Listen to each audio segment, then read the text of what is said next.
Halo teman-teman, welcome back to my channel with Menanda and Hasya. So, buat teman-teman yang belum kenal siapa kita, bisa klik link di bawah untuk kenal siapa kita. Dan buat teman-teman yang belum subscribe, please banget ya guys, tolong di subscribe dulu biar kita makin semangat bikin videonya, makin rajin uploadnya.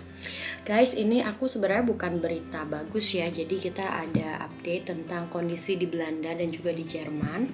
Sekarang ini hampir jam 10 malam. Oke. Ini musim panas, jadi di luar masih jam 10 malam tuh masih terang ya guys.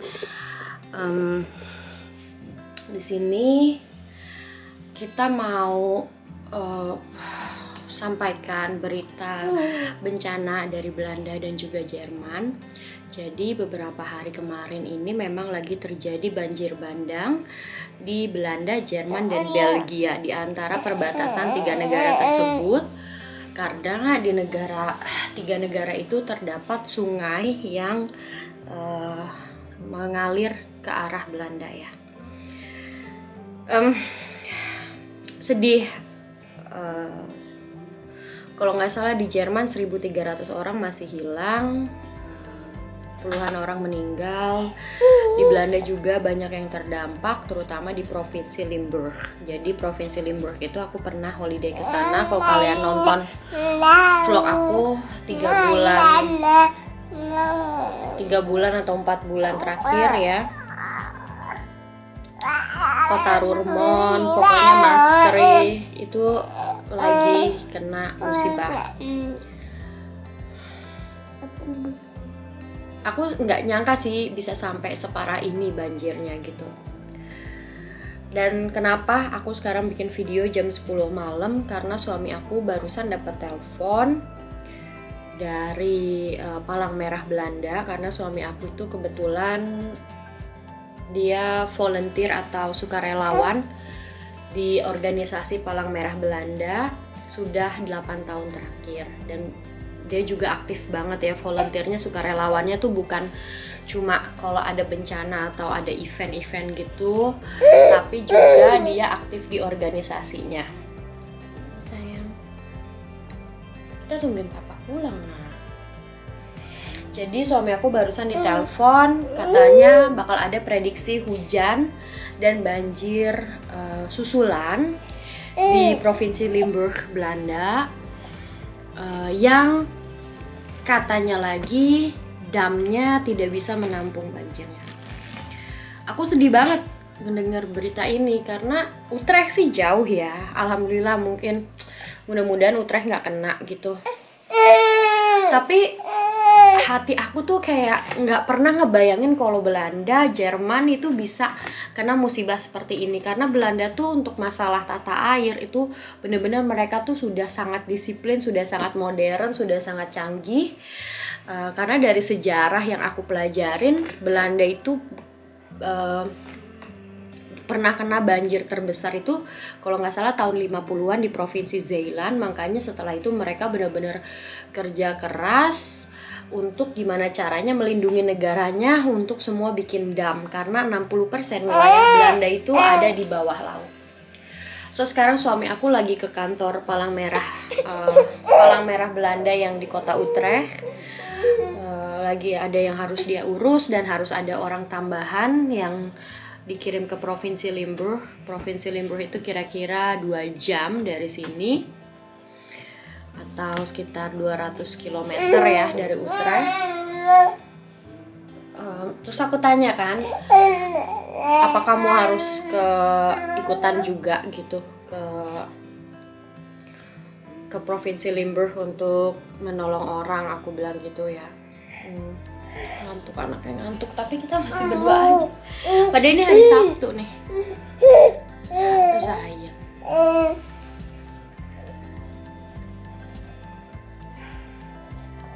Udah mau nenen.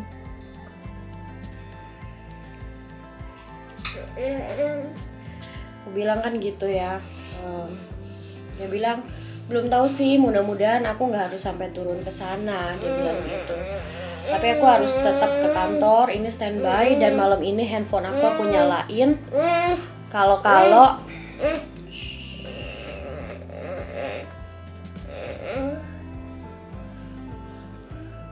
kalau ada panggilan darurat yang suami aku tuh harus ikutan gitu ya guys ya.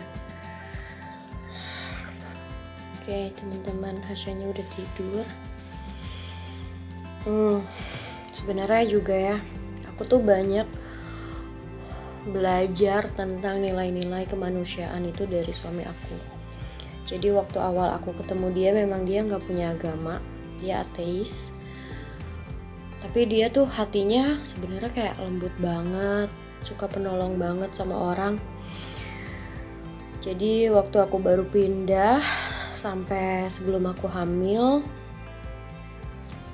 2 tahun atau 3 tahun berturut-turut itu suami aku ikut program dari Red Cross atau dari Palang Merah Belanda untuk jalan kaki 180 km dibagi dalam 6 hari. Jadi sehari dia jalan kaki 30 km untuk ngumpulin uang dana kemanusiaan.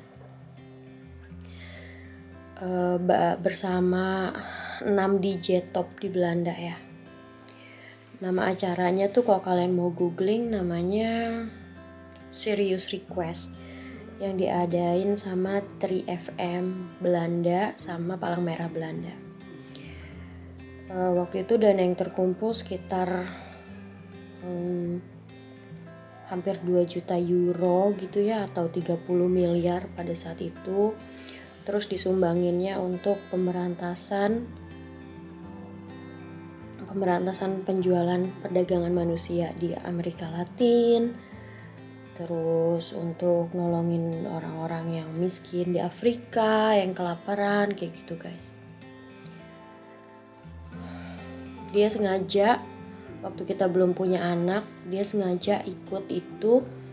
Jadi dia ninggalin aku seminggu, aku sendirian. Kadang aku ngundang temen cewek kayak Tiffany, Rizka untuk temenin aku nginep di sini waktu aku seminggu sendirian ya.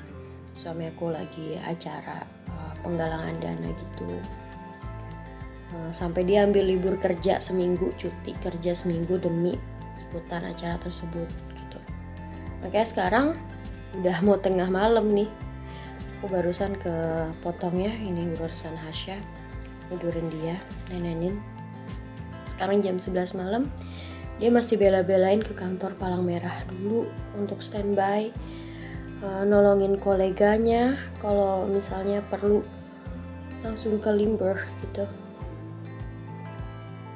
Aku sih gimana ya, kadang aku ngeliat dia tuh sekarang lagi capek ya guys ya. Kita berdua ini lagi capek banget, bener-bener. Dia stres kerjaan. Kalau aku sih bukan stres kerjaan ya, karena memang Hasya makin aktif gitu. Dia lagi mulai belajar merembet jalan gitu tuh. Dan masalahnya dia sama papanya juga gak mau. Jadi sama aku terus bener-bener ya.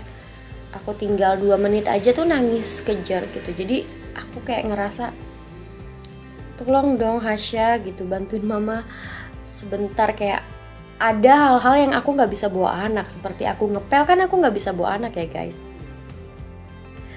gitu. Ya intinya kita lagi capek aja sih berdua. Tapi dengan adanya musibah ini tuh suami aku tetap standby buat nolongin orang gitu.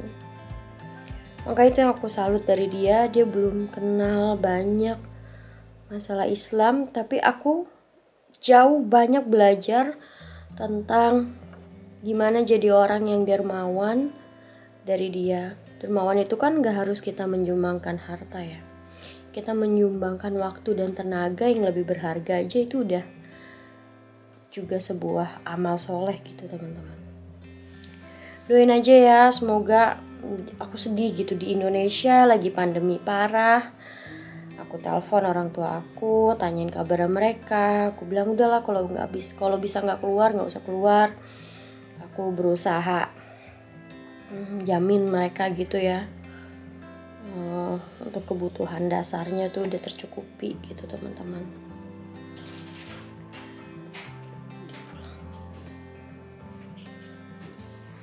Oke guys, sekian ya vlognya.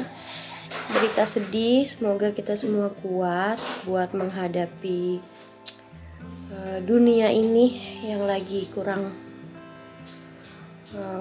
bersahabat, tapi mungkin juga karena perilaku manusianya, aku nggak ngerti lah ya. Yang penting kita semua jaga-jaga, sehat-sehat. Suami aku pulang tapi dia masih harus standby ya guys, malaman ini teleponnya harus aktif. So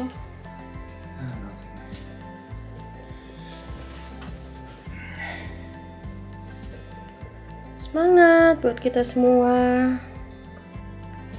Hari Senin udah upload video normal lagi ya, karena kemarin aku vlog 2 kali tuh, bonus kan jadinya. Jangan lupa ikutan giveaway-nya ya, yang dari Avino Baby. Assalamualaikum guys, teman-teman, sehat semua. Alhamdulillah kita di Utrecht baik, tapi semua jaga kesehatan ya. Oh ya, ada berita sedih lagi satu.